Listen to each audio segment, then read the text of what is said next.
Bonjour, bonjour tout le monde. Ça va un petit peu mieux. Il y a vraiment des hauts et des bas, hein. Ça va un petit peu mieux. Le moral, le manger, un petit peu tout, l'énergie. Voilà.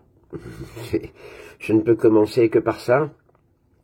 Pourtant, je suis confronté à une drôle de situation, des choses inévitables.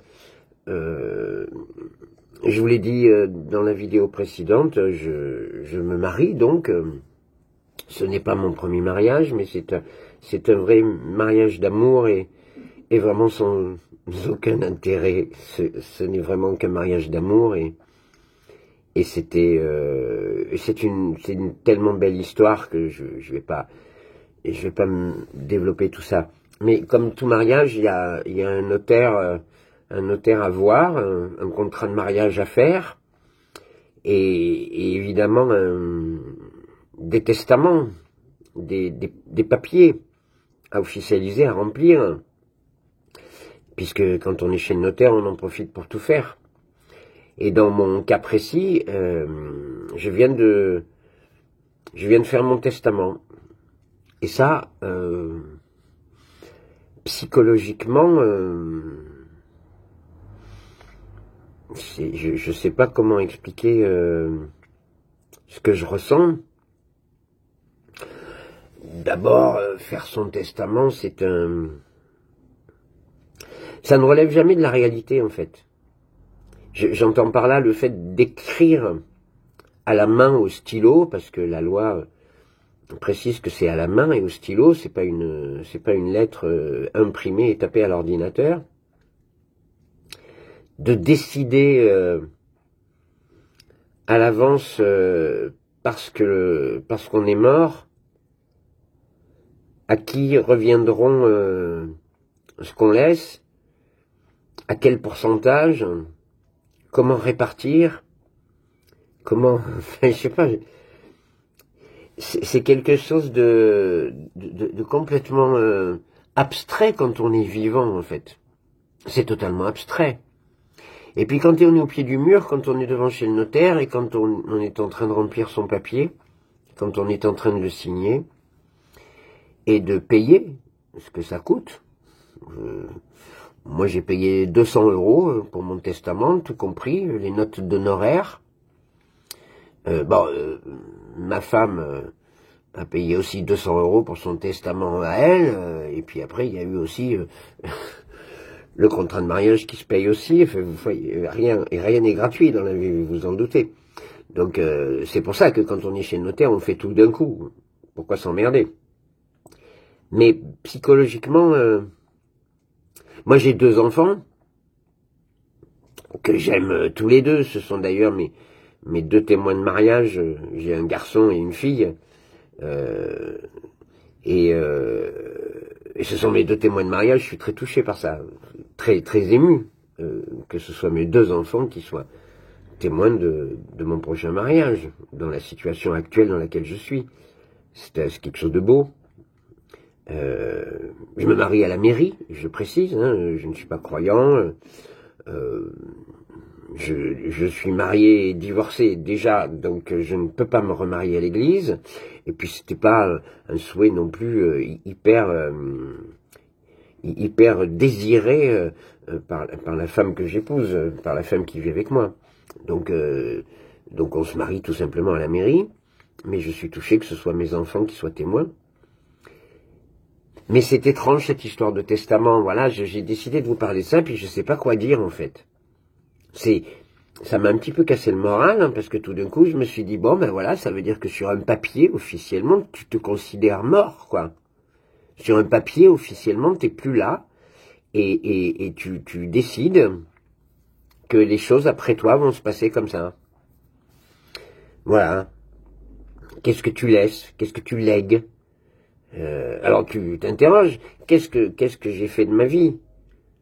Qu'est-ce que je laisse à mes enfants? Qu'est-ce que je laisse derrière moi? Waouh! T'es obligé de revoir toute ta vie défiler, de voir où t'as péché. Moi je laisse pas grand chose, hein. Bon, je laisse pas grand-chose parce qu'après après le premier cancer que j'ai eu, quand je suis rentré en rémission, j'ai tout cassé, j'ai changé toute ma vie et je me suis débarrassé de tout ce qui était matériel. J'ai vendu un appartement, j'étais propriétaire d'un appartement et puis avec l'argent de cet appartement, j'en ai profité pleinement pendant 4 ans pour me reconstruire, pour pas travailler, pour m'occuper de moi, pour me faire plaisir et c'était mon grand-père maternel qui disait je veux pas être le plus riche du cimetière. J'aime beaucoup cette phrase. Donc moi j'ai pas foutu d'argent de côté, je suis pas un écureuil, j'ai pas économisé, il y a rien sur mes comptes. Et je sais que l'argent fait pas le bonheur.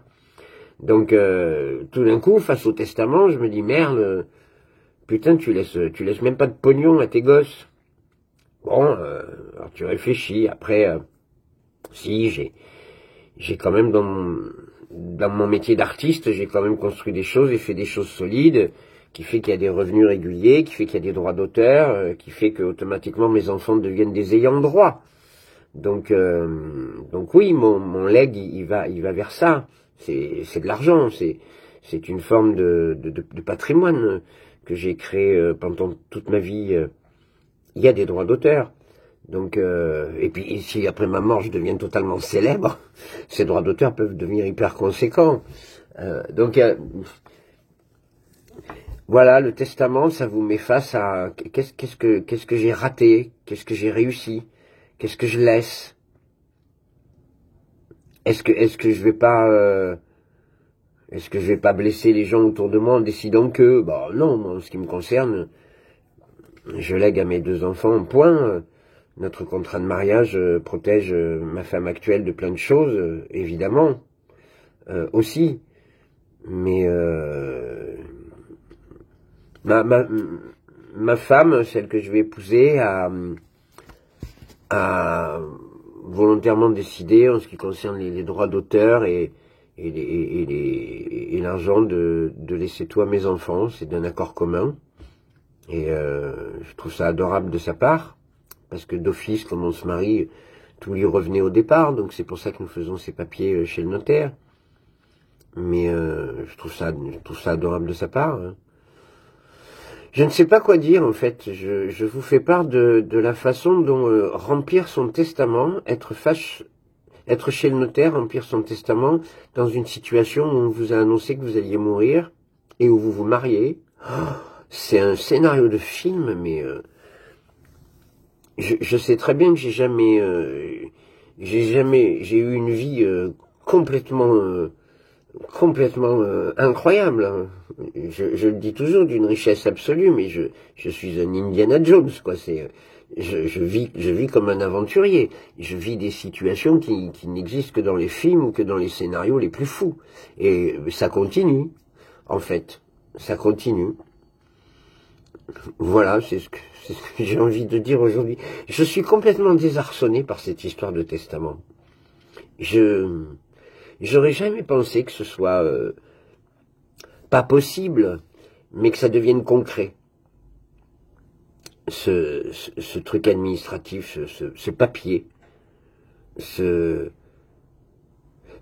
qui projette quelque chose sans moi, sans ma présence, sans ce qui organise un suivi dès mon absence, l'absence définitive. Je suis totalement désarçonné face à ce qu'on peut ressentir.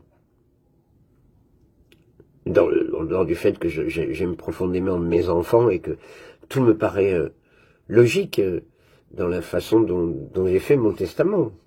C'est évident, avec ce que j'ai, le peu que j'ai, et avec mes enfants ont déjà une richesse d'âme. Ils ont déjà toute la richesse d'âme que je leur ai donnée. Je le sais, nous en avons parlé. J'ai réussi mon coup,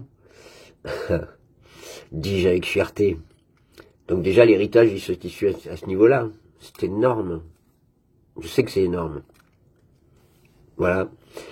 Je viens de faire mon testament. Sujet du jour. Je viens de faire mon testament. Vous avez 4 heures. Je suis face au néant. face à la possibilité que la disparition arrive. Et